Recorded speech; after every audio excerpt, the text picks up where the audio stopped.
CBC Vilcomarca.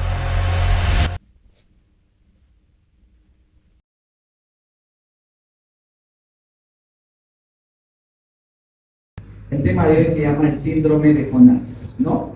¿Quién fue Jonás? Bueno, para algunos millennials pensarán que estoy hablando de Jonas Brothers. No, no estoy hablando de él, estoy hablando del profeta Jonás. Diría yo, bueno, a mí siempre en mi escuelita bíblica, mis pastores me enseñaron que Jonás es el profeta rebelde, ¿no? Siempre lo han tildado de esa manera. Y yo quiero que vayamos a Jonás 1:1. Yo lo voy a leer, pero sería bueno si los que han leído palabras, su Biblia, puedan seguir la lectura. Dice: la palabra del Señor vino a Jonás, hijo de Amitai. Anda, ve a la gran ciudad de Nínive y proclama contra ella que su maldad ha llegado hasta mi presencia. Entonces Jonás se fue, pero en dirección a Tarsis, para huir del Señor. Bajó a Jope. ¿En dónde? Jope, acuérdense, punto importante, donde encontró un barco que zarpaba rumbo a Tarsis. Pagó su pasaje y se embarcó con los que iban a esa ciudad, huyendo así del Señor. Bueno, para darte una pequeña reseña, Nínive, ¿no? Nínive era una capital del imperio más grande de ese entonces, ¿no? Que era el imperio asirio. ¿Cuántas personas aproximadamente vivían en Nínive? ¿A cuántas personas Dios iba a exterminar? Estamos hablando de un promedio de 120.000 personas, ¿no? ¿Cuánta población hay en Huánuco hoy en día y alguien sabe?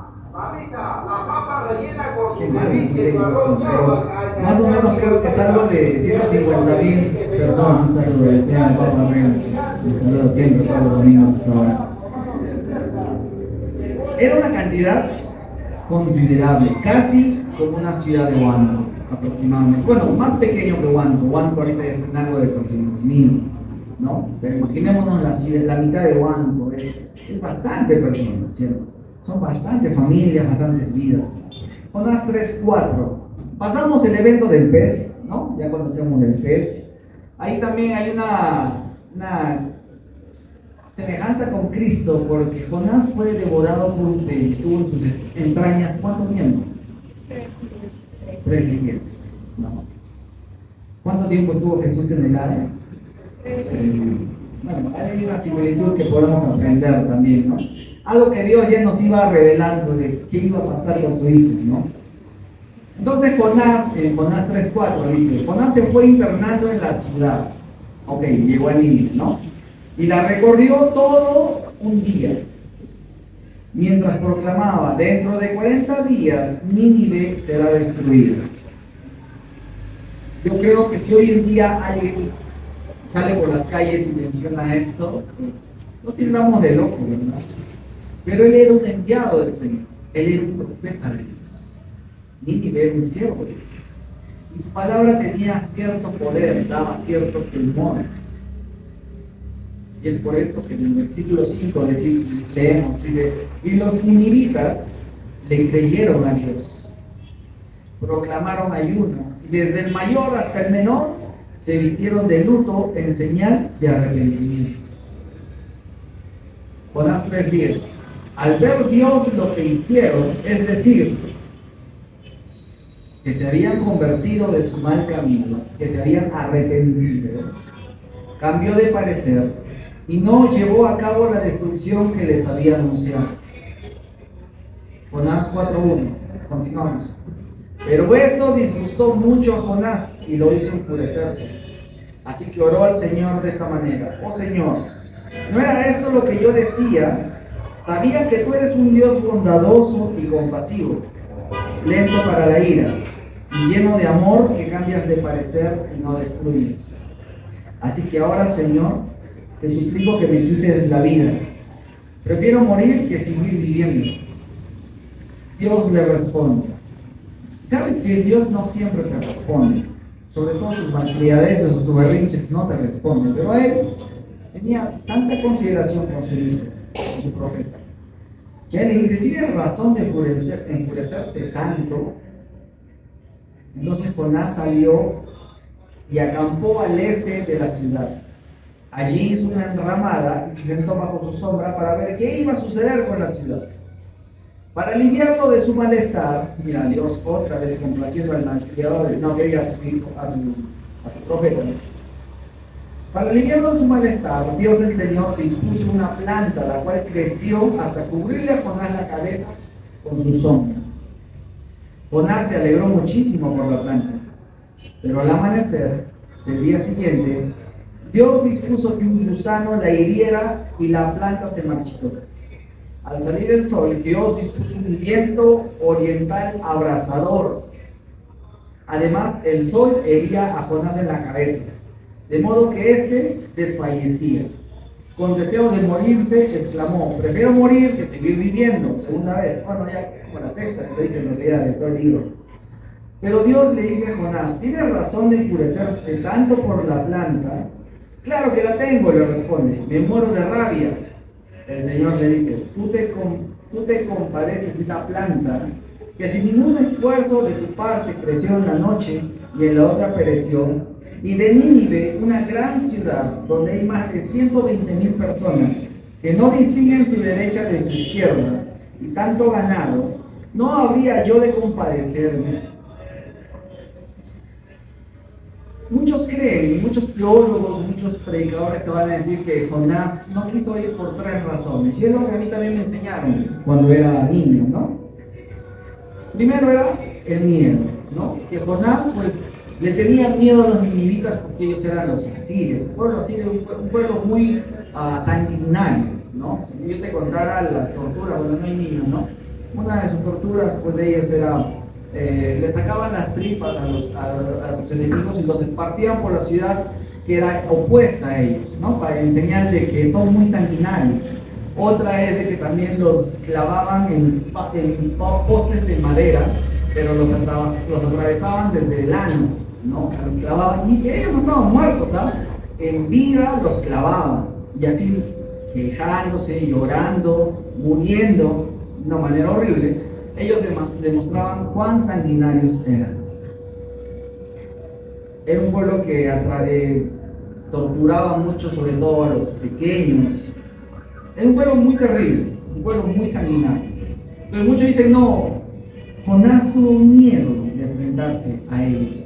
Pero sabes que Jonás no tenía miedo a la muerte. Él en más de una oportunidad dice: Señor, quítame la vida, ¿no? Incluso cuando estaba en el mar, y él sabía que por él les estaba dando la tormenta, le dijo: pues échenme al mar, bótenme al mar, ya, no perezcan, bótenme al mar, me da igual morir. Entonces Jonás no tenía miedo a la muerte.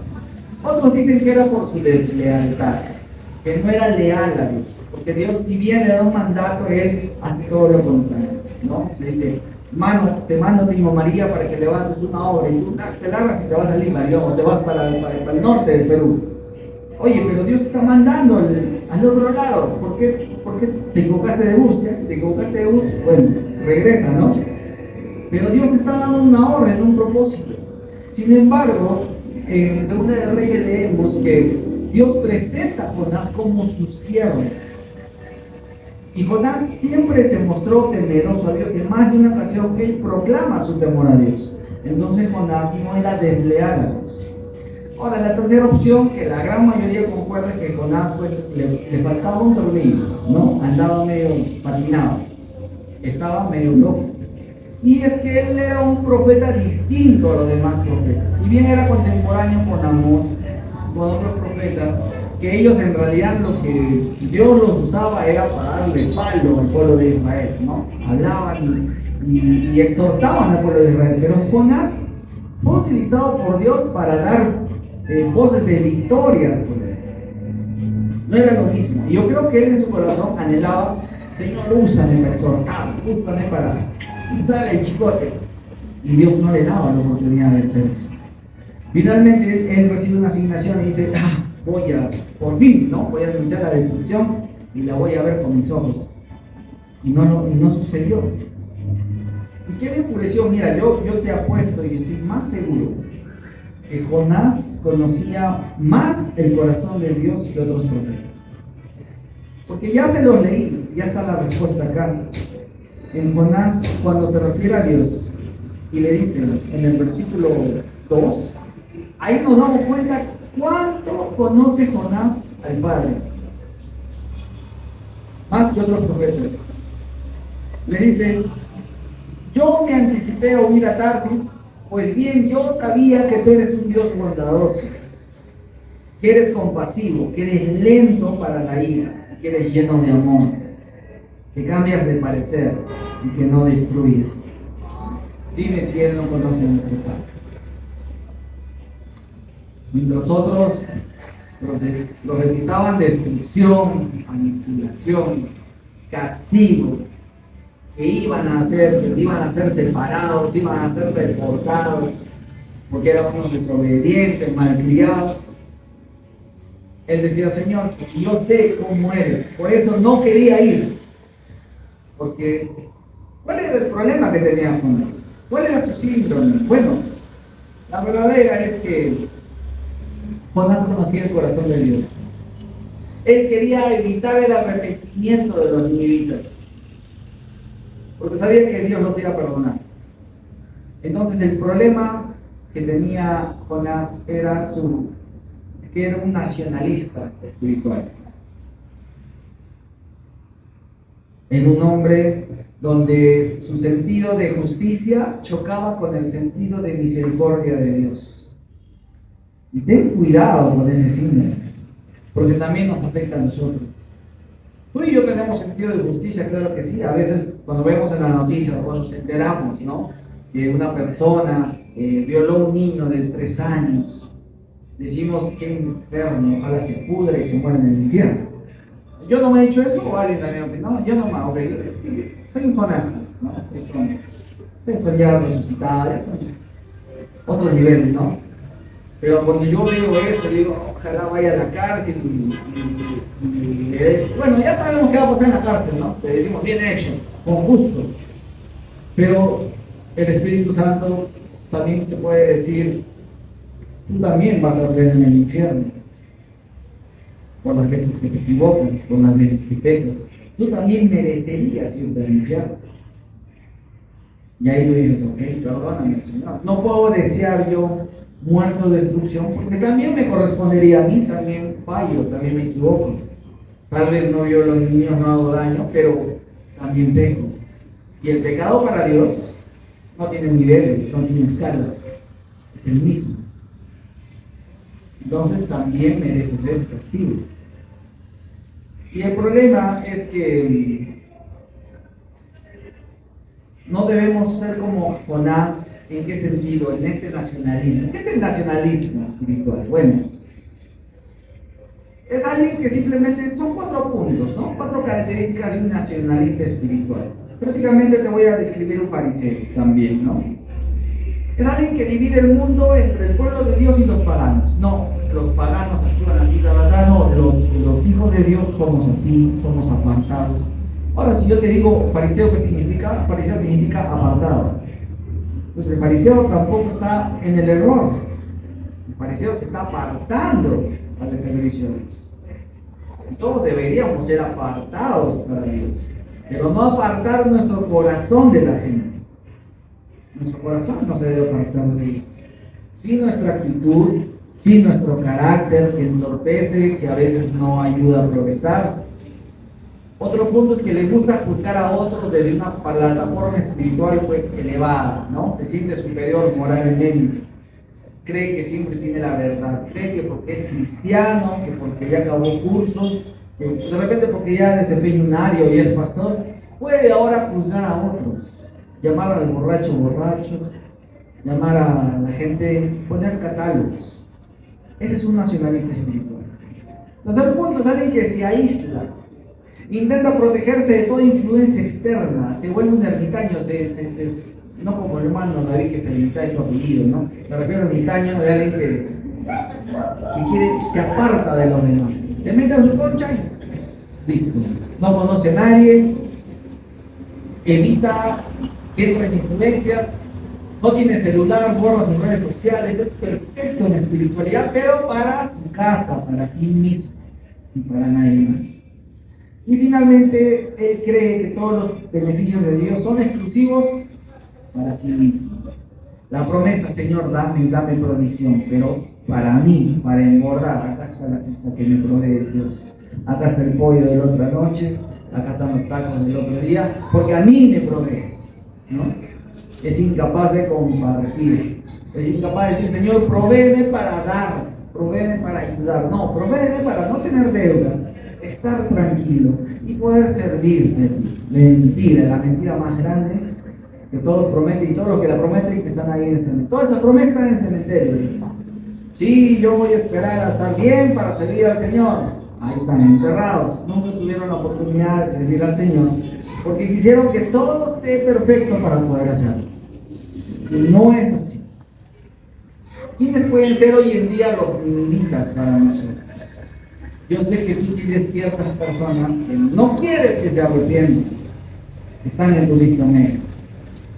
Pueden ser, no sé, a los congresistas, ¿están de acuerdo?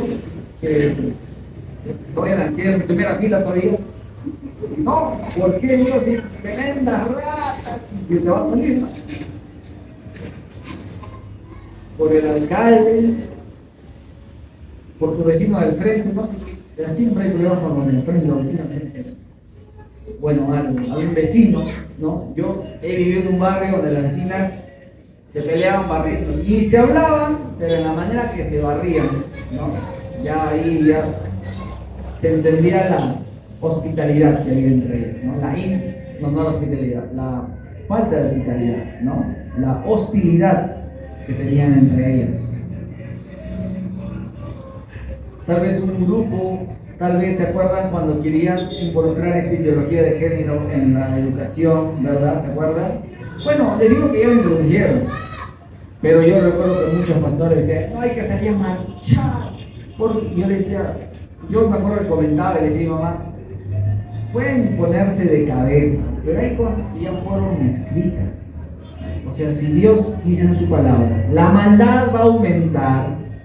No dice, por eso, pueblo de Dios, sal a luchar contra la maldad. No dice eso. Dice que seamos vigilantes, expectantes, atentos, porque la maldad va a aumentar. Pero no hay cómo revertir esto. No hay cómo Dios esté mandando algo, haya mandado la pandemia. Muchos ya hicieron su ayuno, se murieron ayunando para que no haya pandemia, para que se vaya. Y la pandemia no hizo caso. ¿Por qué? Porque estuvo así. Fue algo que fue para ese tiempo. De nada valió, yo he visto, yo estaba ahí, ¿no? Sí, hay que orar. Y mientras el presidente decía, sí, una semanita nomás, esperen, ¿no?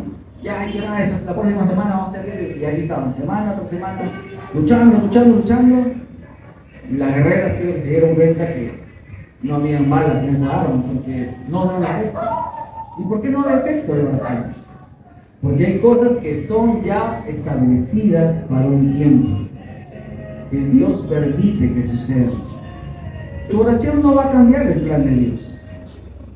Cuando el papá decide y dice, ok, vamos a construir una planta en la casa, y el niñito viene y dice, no, porque necesito mi patio para jugar, papá, y te jala el pantalón, tú lo ignoras. Tú no vas a cambiar un plan que ya estás tomando con tu familia, que tiene un costo, porque tienes un niño que está jalando el zapato y dice, papá, ¿no? Ya. ¡Ay! Se puede llorar. Y muchos tenemos una vida espiritual así. No entendemos el plan de Dios y creemos que pedimos, lloramos, jalamos y palabra dice tal. Pero está yendo en contra del plan y de la voluntad de Dios. No digo que Dios mandó esta pandemia, pero es parte. Ya está escrito. ¿Leyeron el Apocalipsis? Que iba a aumentar el rumor de guerras, las epidemias, las enfermedades, y que esto solo es el inicio de dolores. Entonces, ¿tú crees que tu oración va a quemar el Apocalipsis porque oras mucho, porque ayunas mucho, porque haces, no sé, y empujas, y un huevo puedes poner empujando? Sería bueno que pongas un huevo, ¿no? Te lo puedes comer, pero no lo vas a lograr. Porque ya fue escrito, ya fue dado. Por eso hay algo que se llama la oración eficaz. La oración eficaz no es en base a lo que yo quiero, sino en base a lo que el Espíritu me manda a orar.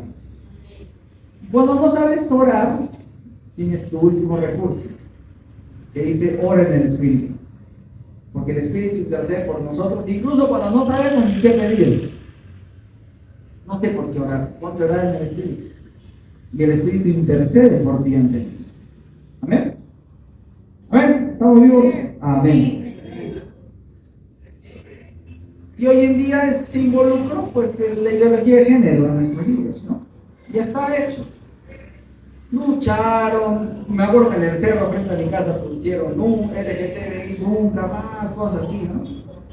No a la ideología de género, todo un cerro, ¿no? ¿Cuánto se han gastado inmenso? Pero ya se... Ahora, de repente tu minivita, ¿no? Pueden ser estas agrupaciones, ¿no? Pero LGTBI, plus, Q, cada vez le agrega una palabra, ¿no? Están mutando, ¿no? Ya son cosas que, bueno, ellos nomás saben explicar, en su mente funciona, ¿no? Pero sabes que el nacionalismo impide que tú seas un canal de bendición. Dejas de ser un río, te vuelves un lago. ¿Tú crees que alguna vez acá en la laguna van a crecer truchas? ¿Por qué no? Porque está estancado, ¿verdad? No puede haber vida. Hay otro tipo de vida, pero no es, pues, buena, ¿no? Son hongos y, bueno, uno que otro muerto que a veces aparece ahí cuando lo vacían. Pero incluso en nuestro río, que puede estar contaminado, hay peces. Yo veo gente que pesca, que sale con, y sacan. Yo dije, sacarán zapatos, cosas, no, sacan peces. Hay vida, ¿por qué? Porque este río fluye. El nacionalismo te encierra, es una mente cerrada. Mi crecimiento es para mí. Yo cumplo, yo diezmo, yo ofrendo, yo estoy bien con Dios, pero sus beneficios son solo para mí. Yo te lo digo porque yo también me di cuenta que era un nacionalista. Me di cuenta que tenía una santidad elevada, me di cuenta que tenía una integridad elevada, porque no era un don Juan, porque no era un borracho, porque iba a la iglesia, porque congregaba, porque servía a la iglesia, porque ensayaba 2 veces a la semana en la iglesia, me hacían ir 2 horas antes a la iglesia, 1 hora para orar y otra hora para dejar todo listo, los equipos listos, limpiar los equipos. Y me sentía bien conmigo mismo. Dije, hey, estoy logrando, me siento bien ante Dios, pero eso es nacionalismo. Son obras, no son actos. No es amor. No era un reflejo del amor de Dios. Era un reflejo simplemente que era un instrumento, prácticamente era una vela santa dentro del templo, nada más. Voy a poner el hermano que es santo. Todavía tenía mi chapa en la iglesia. Me decían el espiritualón, me decían. ¿Por qué? Porque siempre me gustaba orar en lenguas y interceder en el Espíritu, pero no lo hacía para edificación de otros, lo hacía para edificación mía. Y ahora me doy cuenta que era un nacionalista. Era un Antauro mala, pero cristiano. Solo para mí, solo para los míos. Para los que piensan como yo, bienvenidos. Los que no piensan como yo, váyanse a otro lado, váyanse a otra iglesia. Venían músicos que estaban sufriendo con el alcohol. Y lejos yo de poder ayudarlos, los botaba del ministerio. Qué falta de respeto, venir a servir con olor al alcohol, ¿no? Qué falta de amor a Dios y compromiso en la iglesia. Y no me costaba nada mover mi influencia y que el próximo amigo ya no esté.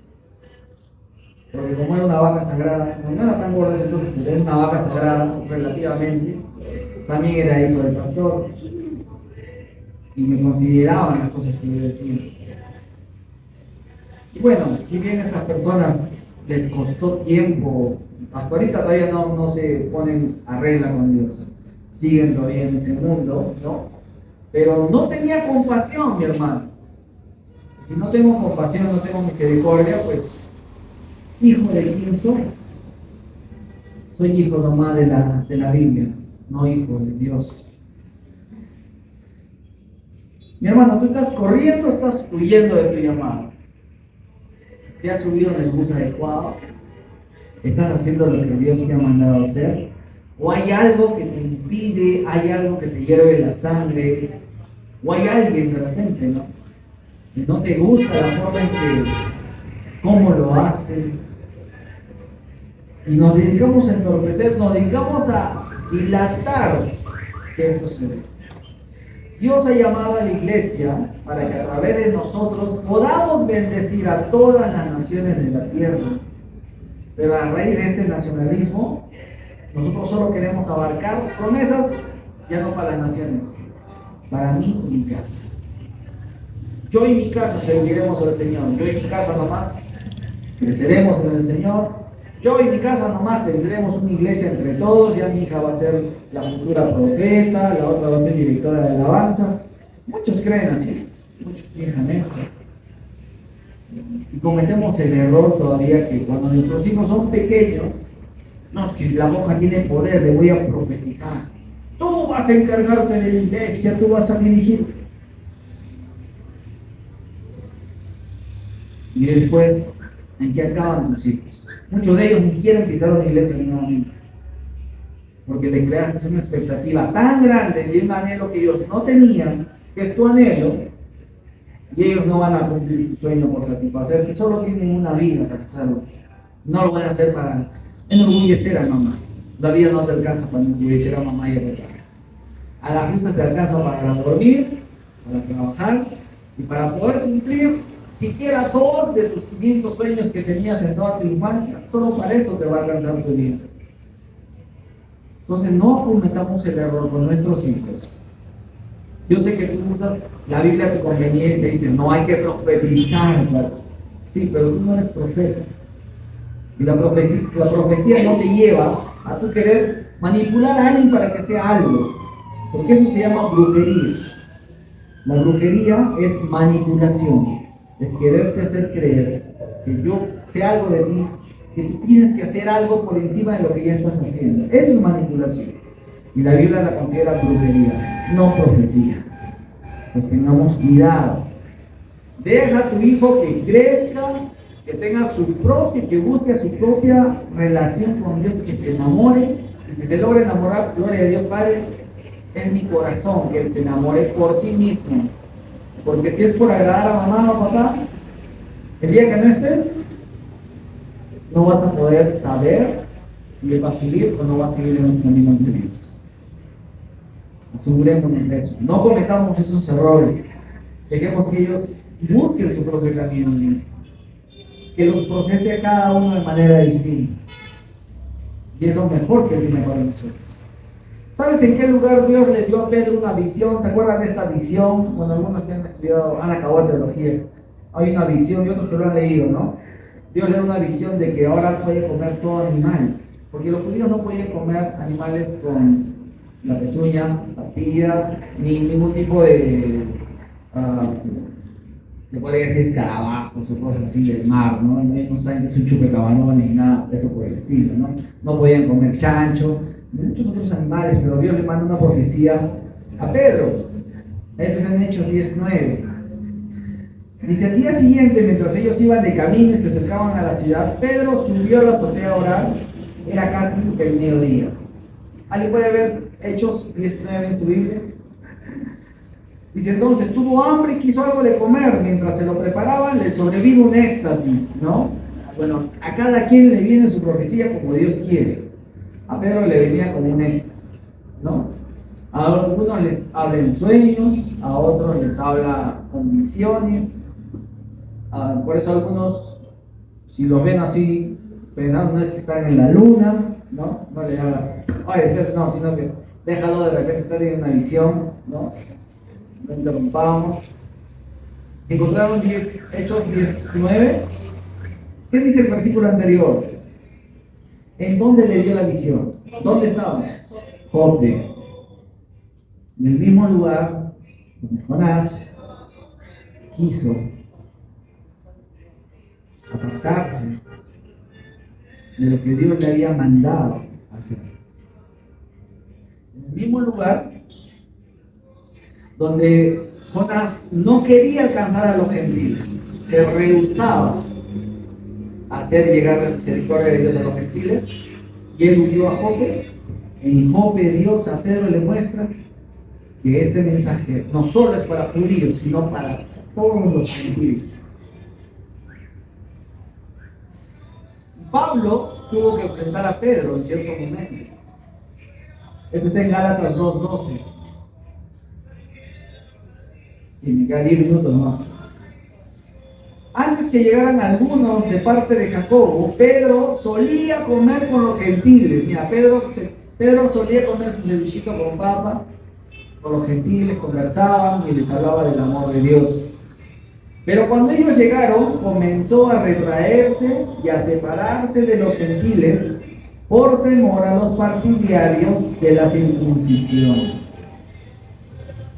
Entonces los demás judíos se unieron a Pedro en su hipocresía, y hasta el mismo Bernabé se dejó arrastrar por esa conducta hipócrita.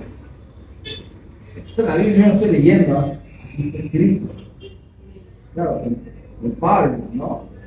Duro, pero para él fue una gran hipocresía. Y lo confrontó y le llamó la atención. Sabemos que no eran contemporáneos, algo contemporáneo, pero Pablo tenía una revelación distinta de Dios y del Espíritu. Y por eso él lo regañó a Pedro de manera pública. Y sabemos que podemos airearnos, pero no debemos pecar, enojándonos o actuando en ira. Pero llamar la atención a alguien no es pecado. O sea, si alguien realmente tiene una mala actitud, entonces tú no tienes por qué, ay, ¿cómo hago? No, de frente, mi hermano, no me gusta que me llames así, ¿no? No me digas Susi, dime Azucena, por último, ¿cierto? No, pero sí te gusta que Azucena. Pero a veces en tu corazón te resientes, ¿no? Ay, nunca me ha gustado que me digan Susi. Por 15 años me han dicho Susi. Y el pastor siempre me decía. Digo, ¿cómo adivino? Dímelo, no me gusta que me digan así. Bueno, es un ejemplo ahora. Y Pablo le faltaban pelos en la lengua. Pablo era muy directo. Y gloria a Dios por gente como Pablo. Pero no todos estamos llamados a ser Pablo.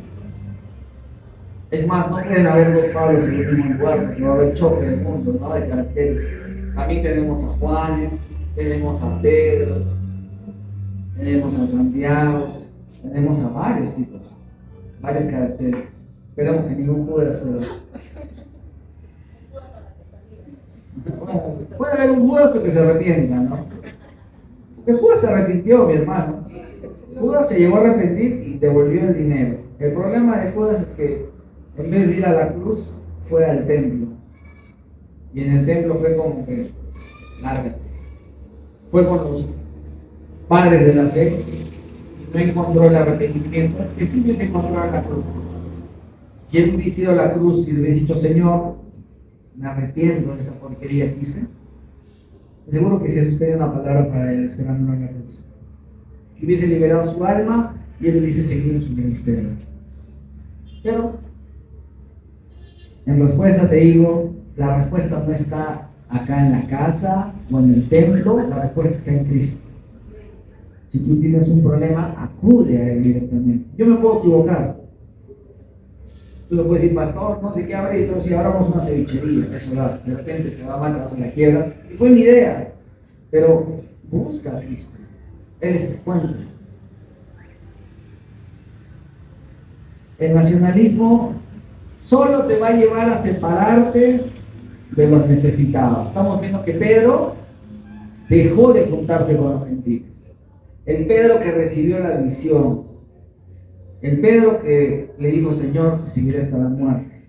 El Pedro que fue el primero en ser transformado por el Espíritu Santo y que habló con poder, que empezó a ser distinto que los demás, que llevó a la iglesia a otro nivel. El mismo Pedro empezó otra vez a juntarse con judíos.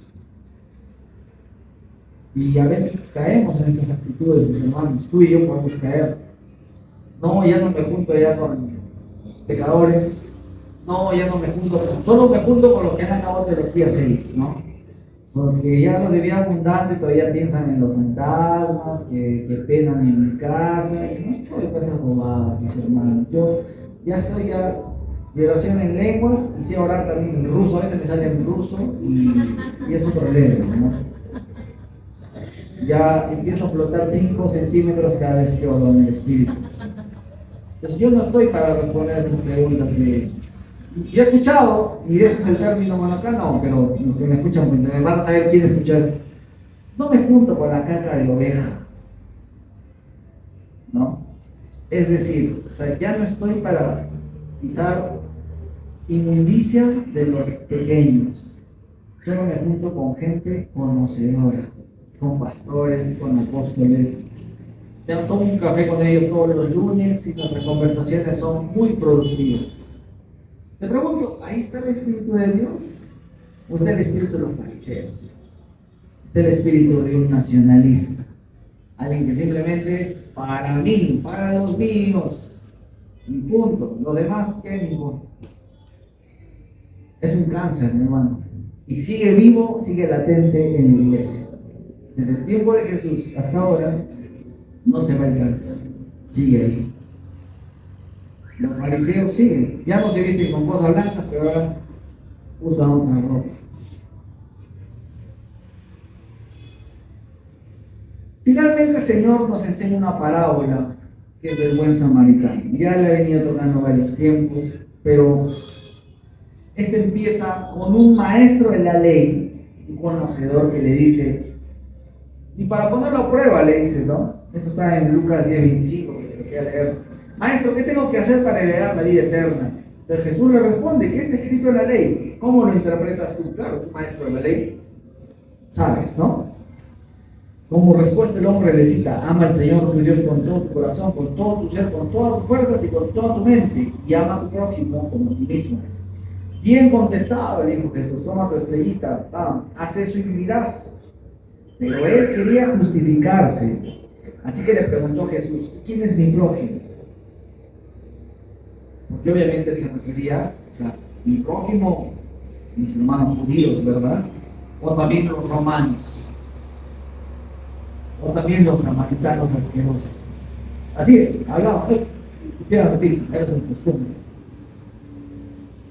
Y ahí Jesús les viene con la historia de la parábola, ¿no? Cierto día. Ahora, ¿quién era el herido? Era un judío. El herido era un judío. Pasó el sacerdote, pasó el levita.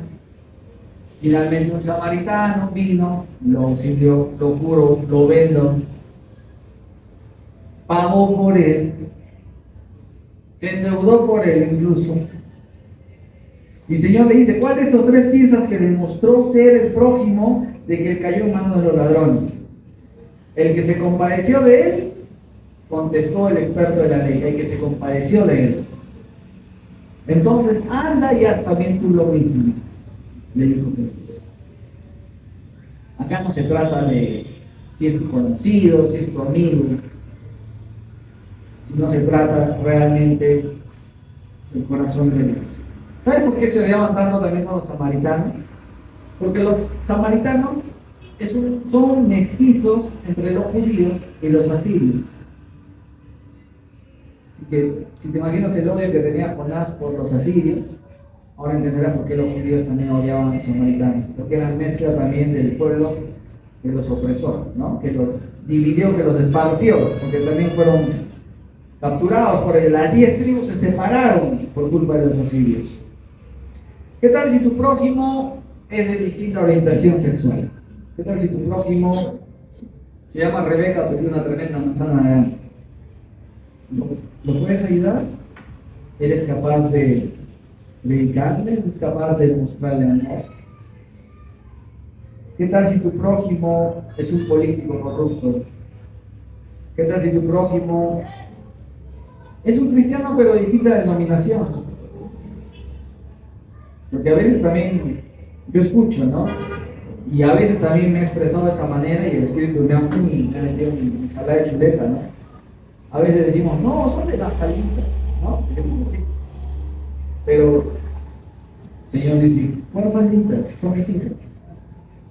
Si quieren, si ellas creen que su revelación ha llegado hasta ese punto, no es tu problema. A ti no te alaban, a mí me alaban, son mis hijas. Pero eso lo decimos despectivamente. Imagino que por otro lado de ese bando digan, ay, hombre, las empantalonadas, ¿no? Sí he escuchado que dicen eso, las empantalonadas, ¿no? Porque miran más mujeres que usan pantalón. Ya cada quien nos... Para mí es ropa. Mientras vengas con ropa, todo bien. Si vienes sin ropa, no vas a poder entrar más bien, ¿no? Ahí sí, no vas a poder entrar. Pero para mí es algo normal, pero ¿cómo nos referimos? ¿O cómo nos tratamos? ¿O qué tal si conoces a alguien que es mormón y decimos, oh, estos son locos de mentes que creen que ese violador era su profeta, están locos? Y lo descalificas sin conocer, sin ni siquiera saber su nombre, ya descalificaste por lo que él cree. Tu prójimo es toda persona que está cerca a ti. Hay un poder. ¿Sabes qué? No todos somos hermanos, pero todos somos prójimos. Todos somos prójimos. No todos somos hermanos, ojo. Todos somos prójimos. Tú tienes prohibido acortar la misericordia a tu círculo más cercano. Porque si tú acortas la misericordia solo para tus favoritos, entonces mi hermano, prepárate para el pescado que te está buscando. Yo sé que acá no hay mar, pero si tú te comportas como Jonás, prepárate para el pez. Prepárate para el evento que te va a hacer creer que vas a morir. Porque para Jonás él no sabía que el tercer día lo iban a soltar cerca de la orilla. Él fue morir. Morir por desobediente, morir en intento. Y él se arrepintió en el estómago del pez. Pero si tú vas a actuar igual, mi hermano, entonces prepárate. Oh, de repente ya estás en el estómago del pez. Y ahora digo, ¿qué? Y ahora entiendo por qué. Porque solo me he dedicado a dar misericordia a mi gente más cercana, a mi círculo íntimo, y no a todos los que están a mi alrededor. Jesús en Hechos 1:8 dice, pero cuando venga el Espíritu Santo sobre ustedes, recibirán poder. Y serán mis testigos tanto en Jerusalén como en toda Judea y Samaria. O sea, y para los gentiles y hasta los confines de la tierra. No se menciona Samaria solo porque sí, sino que también el poder es para tus enemigos. El poder también es para los que no te caen. Para todos los demás que no tienen tu nivel ni cultural ni de creencias. Hay poder de Dios para amar a tu enemigo. Y yo lo he visto, mi hermano. Él estaba recibiendo persecución de una jefa que tenía, que ella siempre tenía problemas con los cristianos y los evangélicos y esto, que solo viven en tiempo y tal por cual. Y cuando se enteró, y a mí recién me ordenaron, y ella se enteró, porque no sé quién le contaría a ella, y empezó con un ataque y una molestia. Y como era mi jefa, me hacía un poco la vida imposible. Y yo, obviamente, te sientes atacado, tú empiezas a tener también actitud un poco de defensa, ¿verdad? Es lo normal. Recibe flechas, sacamos el escudo y creemos que debemos defender o contraatacar, ¿no? Pero lejos de eso yo tomé una actitud benevolente con ella, una actitud de servicio. Le empezaba a apoyar en cosas que nadie se quería apoyar. Que si alguien me puede ayudar a esto, yo le decía, yo le ayudo, Señor. A veces hacían colectas para los pobres y ahí tengo gente que gana 2 veces, 3 veces más que yo y no querían dar. Y ella se quedaba sola para poder ayudar y decía, yo te doy. Yo te consigo. Y le traía, le brindaba, hacíamos cosas. Hoy en día se ha vuelto mi mamá en el trabajo. Todos me dicen, ¿qué tienes con la señora? ¿Qué cuidado? Le voy a hacer tu esposa. Y yo, no tengo nada. Pero hay un favoritismo de ella conmigo. Ella es como si fuera su hija. No fue porque la convertí al cristianismo, no fue porque la cuadré y le dije en el amor de Dios, no. Le mostré amor, como si fuera mi mamá, como si fuera mi pastora. Le mostré amor, ayúdame. Y hay poder, mi hermano, en el amor, en la misericordia y poder. ¿Sabes qué significa misericordia? Viene del latín misere, que significa miseria. Viene de la palabra cor o cordis, que significa corazón. Viene de la palabra última que es ia, que significa hacia los demás. O sea, misericordia significa tener un corazón solidario con aquellos que tienen necesidad. El sacerdote y el levita eran profesionales de la religión. Y muchos somos así, mi hermano. Tenemos palabra, tenemos conocimiento, tenemos seminarios, tenemos horas de vuelo en Cristo, y algunos ya a punto de alcanzar la jubilación, ¿no? Ya más de 20, 25 años. Ya somos viejos en estas cosas. Y los sacerdotes y el levita también eran profesionales de la religión. Y muchos a veces somos así, priorizamos el trabajo, el servicio y dejamos de lado la misericordia. Y yo recuerdo una vez que ya estaba tarde para llegar al servicio. No era acá, era cuando estaba antes sirviendo, tenía que predicar. Y justo veo un señor empujando su bayash, pero ya un señor ya más plateado que yo recién está saliendo las platas recién. Pero ya tenía ya más horas de vuelo también en esa tierra. Y nadie lo ayudaba. Y no había un grifo cerca. Y yo estaba en mi moto y yo recuerdo haberlo pasado. Y sentía que Dios me decía, ayúdalo. Pero yo decía, pero estoy tarde. Ayúdalo. Y no me volvió a decir más. Y yo varias veces le he sido desobediente a Dios. Cuando he sido desobediente a Dios, Dios me ha dejado de hablar por largo tiempo. Me ha ignorado. Y no me gusta su silencio. No me gusta el silencio que se hizo. Entonces yo, para evitar ese silencio, busco serle obediente. Así me moleste, busco serle obediente. Así que di media vuelta, dije, maestro, súbase. ¿Hasta dónde? Hasta el grifo acá de la laguna. Ya, súbase. Puse mi pie sorprendido acá, porque en Arequipa nadie sabe cómo empujar una valla con una moto. Eso solo se sabe acá. Y sacan el pie, con el otro maneja. ¿No? Ya me he dado calambres varias veces por hacer eso, pero he aprendido, ¿no? Y lo llevé. Me habré demorado 5 minutos más en llevarlo al grifo, ¿no? Ni siquiera me pude despedir porque estaba muy tarde. Mi cuenta se dio que lo había dejado, ya se metió el grifo. Y yo llegué. Llegué un poco tarde, me llamaron la atención, sí, me dijeron, todo usted predica, hoy no puede llegar hasta ahora. Estaban en la alabanza, pero me llamaron la atención para llegar tarde. Yo, sí, no se preocupe, gracias. No, que tuve que ayudar a un viejito, que nosotros somos muestra de misericordia. No, ya, está bien, disculpe. No siempre tienes que tener la razón. No siempre tienes que demostrar que, ay, es que soy tan perfecto que hasta en esto me demoré porque tuve que ayudar al pueblo. ¿Qué estás demostrando ahí? Demuestra tu amor y tu compromiso sin que tu mano derecha sepa lo que hace tu mano izquierda. No todos tienen que saber lo que has hecho. Si yo les cuento ahora es porque ya pasó hace años, ¿no? Ya pasó hace tiempo, ya ni me duele. Me dolió que me llamen la atención, pero yo sabía por qué lo hice. ¿No? Sin conocer al Señor del carro. Finalmente, la última cita, Mateo 23 dice: hay de ustedes, maestros de la ley y fariseos hipócritas, dan la 10ª parte de sus especies, o sea, hasta del comino y de la pimienta que compran para la semana, quieren dar el 10%. Esta dice el Señor. Son meticulosos con su 10%. Le dan un sol, lo parten 10 céntimos para el Señor. No que a la semana, al mes, no, así, claro. Me ofrendan un queso, ya, y lo corto así con regla. Así para el Señor. Así está diciendo el Señor de ellos. Dan la 10ª parte de sus especias, de la menta, del anís, del comino, pero han descuidado los asuntos más importantes de la ley, tales como la justicia, la misericordia y la fidelidad. Debían haber practicado esto sin descuidar aquello.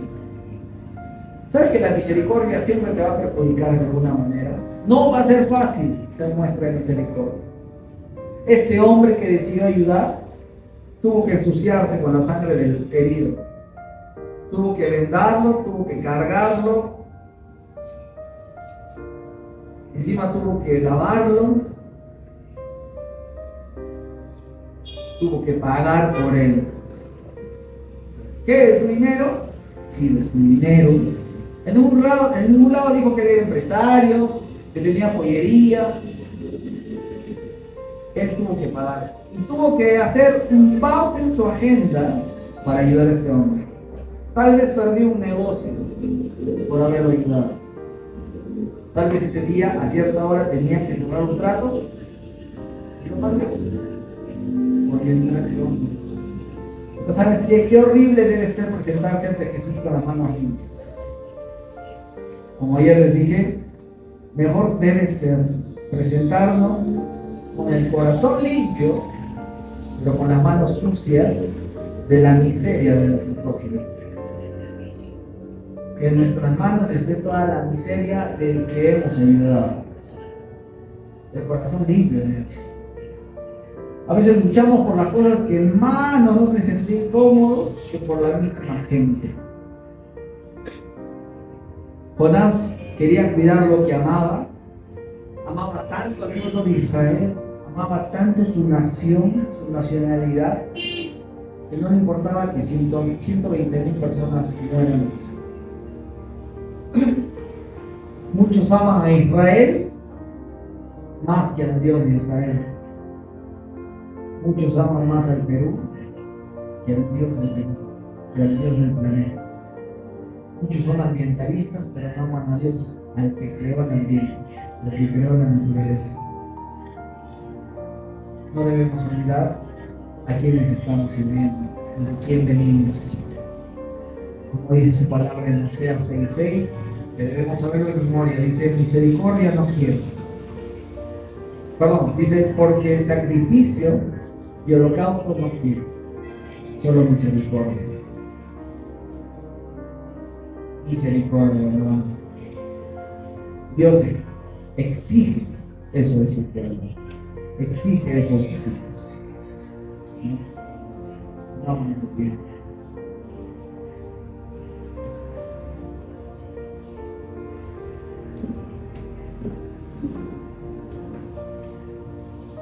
Padre bendito, en esta mañana Dios te ha compartido palabra.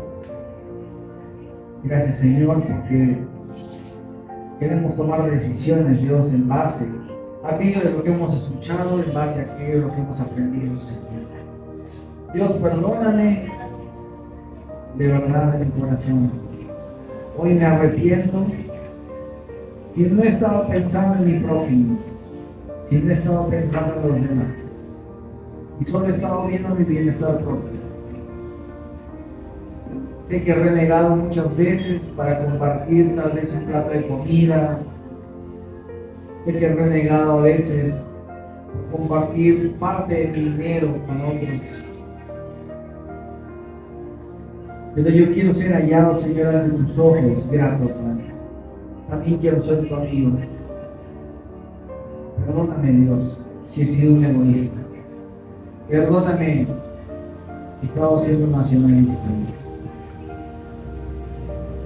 Hoy tomo la decisión, Padre, como iglesia, como tus hijos, Señor, de ser una evidencia de tu misericordia.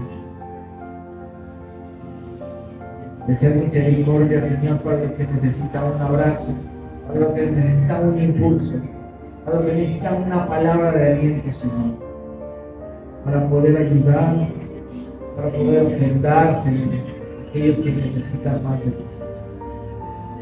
Padre, tu iglesia no es aquella que se encierra en cuatro paredes, es aquella que se derrama, Señor, fuera del lugar.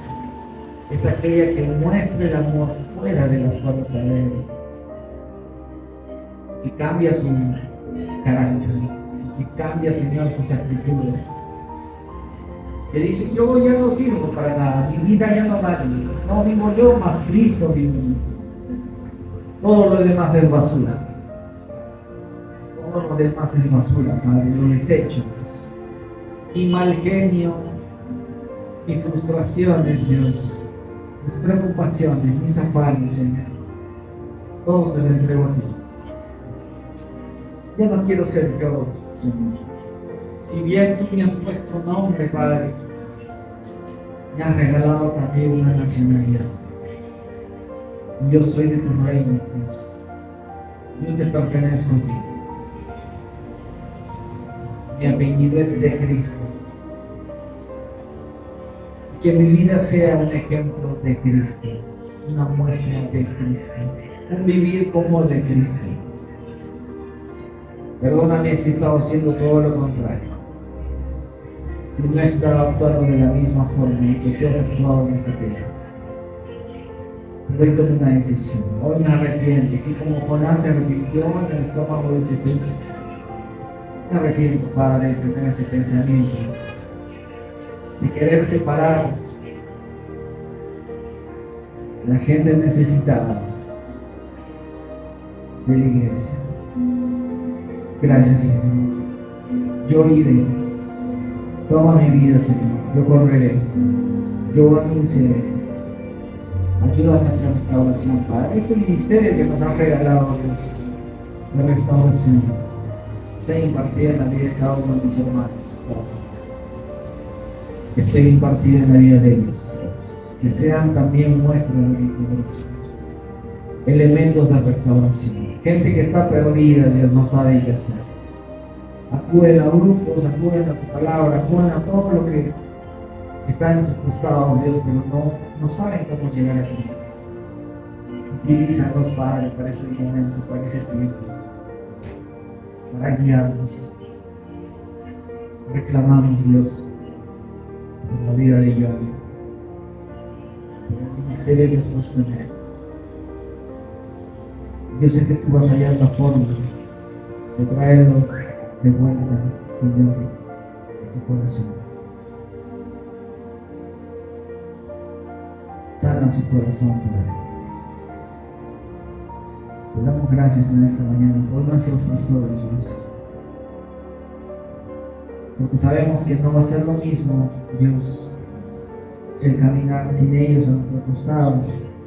Pero sabemos que estamos llamados, Señor, siempre a ser voz, siempre a ser luz, Señor, para los demás. Te pido que les regales muchos años de vida, muchos años de sabiduría, Señor, para guiar a tu iglesia, para guiarme a mí, Señor. Gracias, Padre. Gracias, Señor, por tu Espíritu Santo. Gracias. Porque no necesitamos nada más, Dios. Muerte en la cruz, que tu gracia, que el poder del Espíritu Santo para ser hacedores de historia, para ser agentes de cambio, Señor, en este tiempo. Espíritu Santo, produce en nosotros la valentía, el poder, la reacción de dejar de estar adormitados, de dejar de estar cansados, viendo a nosotros mismos nuestro propio cansancio, nuestro propio trabajo, y echar las frustraciones a otros. Hoy se levanta una iglesia. Hoy se levanta una iglesia distinta, una iglesia cambiada, una iglesia que se preocupa por los demás, que se preocupa porque todos estén comiendo, que se preocupa porque todos estén vistiendo, Dios. Una iglesia que se va a empezar a preocupar como una sola familia. Gracias, Dios. Gracias por tu palabra, Padre. Te amamos, te bendecimos, Señor, en todo momento y en todo lugar. Amén. Amén. Dale un fuerte aplauso a Dios, amén.